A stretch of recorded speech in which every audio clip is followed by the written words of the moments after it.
Hello everybody, welcome to my YouTube channel again. In this video, I'd like to talk about different sentence types. I've seen that some of my students use simple sentences in their writing for different purposes, let's say for IELTS, TOEFL, international exams, or for their school homework and so on. This video can help you write more complex structures and accurate sentences. And if you're preparing for an international exam or for your school exam, this video will definitely help you. And I hope you'll enjoy this video. Let's get started. This sentence has 5 words. Here are 5 more words. 5-word sentences are fine, but several together become monotonous. Listen to what is happening. The writing is getting boring. The sound of it drones. It's like a stock record. The ear demands some variety. Now listen. I vary the sentence length and I create music. Music. The writing sings. It has a pleasant rhythm, a lilt, a harmony. I use short sentences and I use sentences of medium lengths. And sometimes when I'm certain the reader is rested, I will engage him with a sentence of considerable length. A sentence that burns with energy and builds with all the impetus of a crescendo, the roll of the drums, the crash of the cymbals, sounds that say, listen to this, it is important. So, write with a combination of short, medium, and long sentence. Create a sound that pleases the reader's ear. Don't just write words. Write music.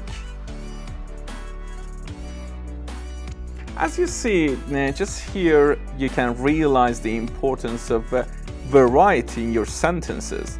Now let's talk about sentence types.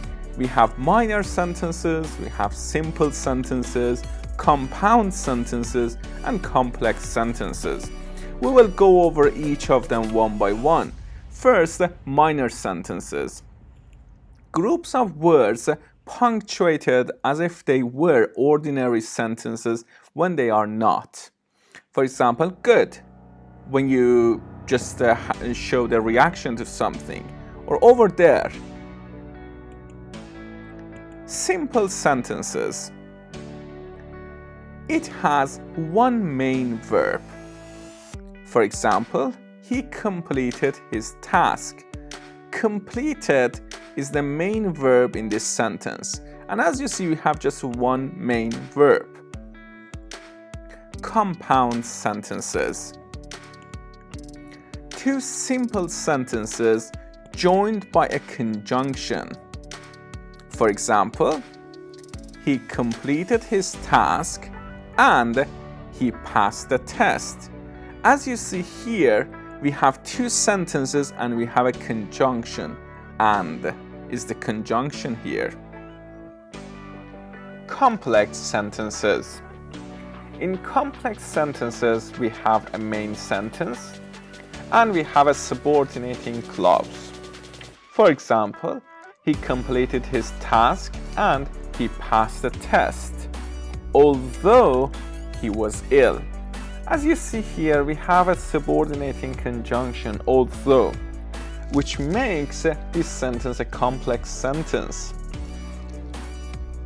Words which connect words, phrases, clauses, or sentences are called conjunctions.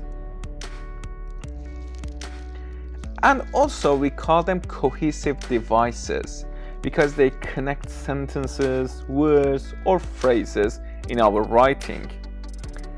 We have independent clause and dependent clauses. Independent clauses, for example, I study English every day. it has the meaning, it doesn't need any extra information. But dependent clauses, they need extra information. For example, if I study English every day, now you expect extra information. It's not complete, the sentence is not meaningful. 3 basic types of conjunctions. We have coordinating conjunctions, we have subordinating conjunctions, and we have correlative conjunctions. We are going to just study all of them in this video.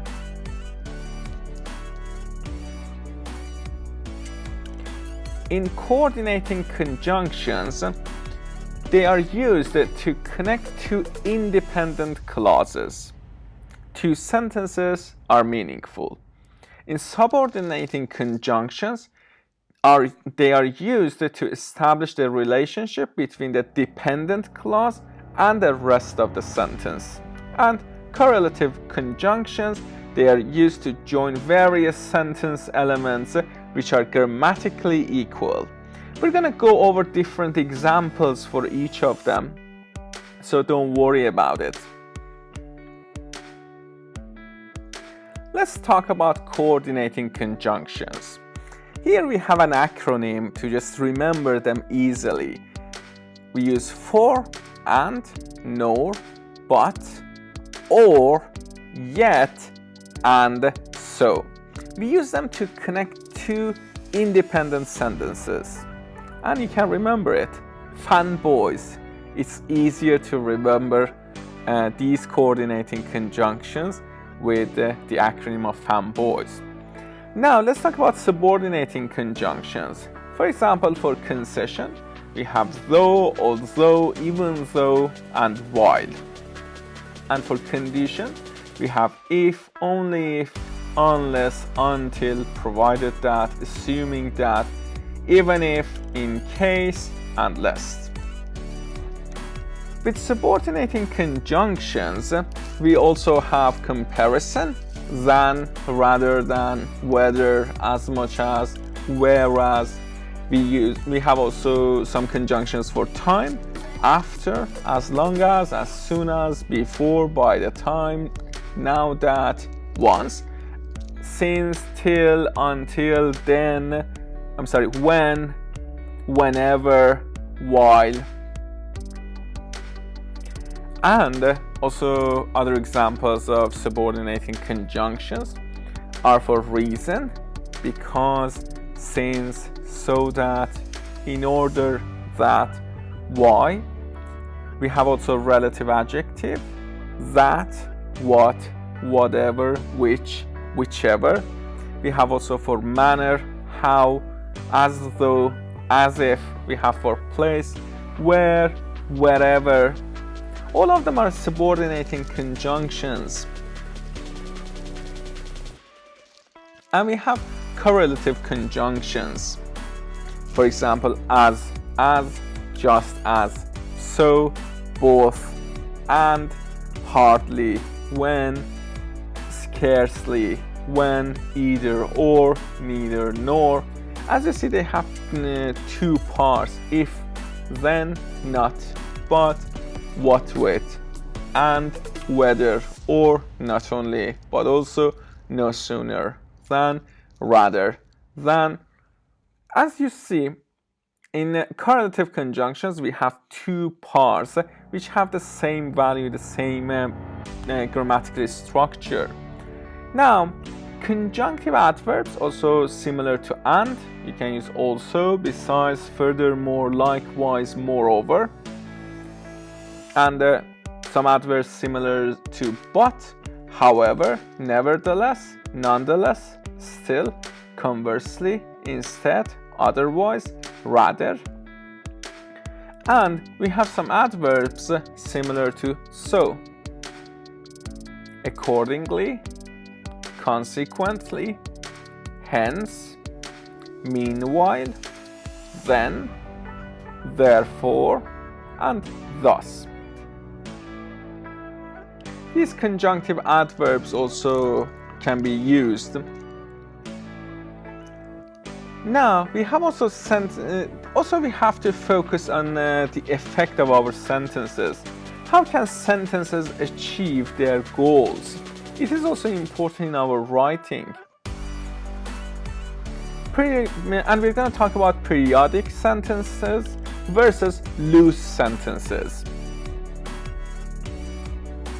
A cumulative sentence is known as a loose sentence that starts with an independent clause or main clause, which is simple and straight, provides main idea, and then adds subordinate elements or modifiers. As you see here, cumulative sentence or loose sentence, they have the same meaning.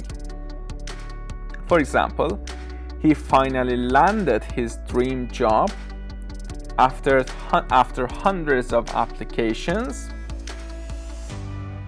dozens of interviews, and his willingness to start with a smaller salary and move up.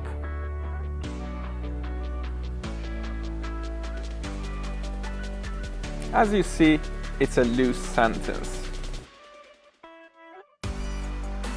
And sentences can convey different purposes. For example, they might be for entertainment, for discussion, for opinions, or they might give some suggestions, advice, inspiration, guidance, instruction, bargaining, hope, understanding, warnings, terror, explanation, praise.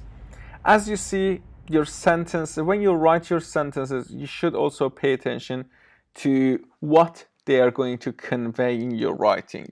And if you know it, you can write better and straightforward sentences.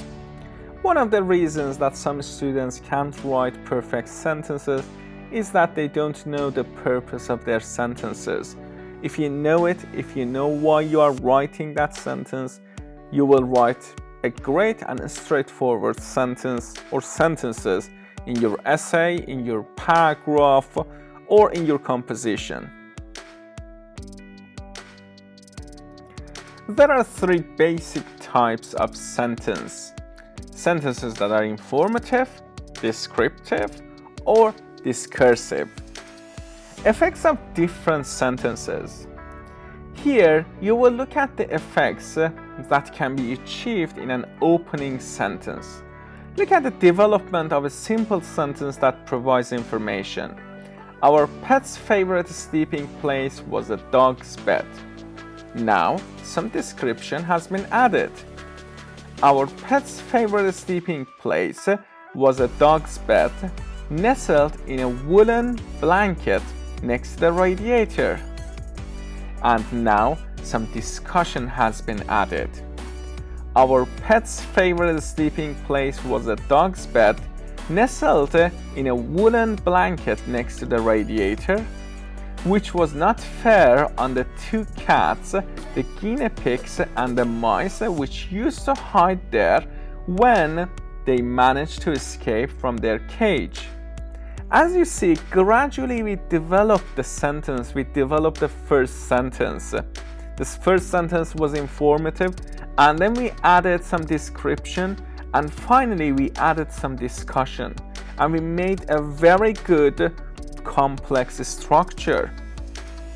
And I borrowed this part from English Language B. Alright, I hope you have learned a lot of things from this video. If you have any questions, don't forget to ask me in the comments below, and I'll be more than happy to read your comments. Thanks again, take lots of care, and I hope to see you again in my channel. Bye.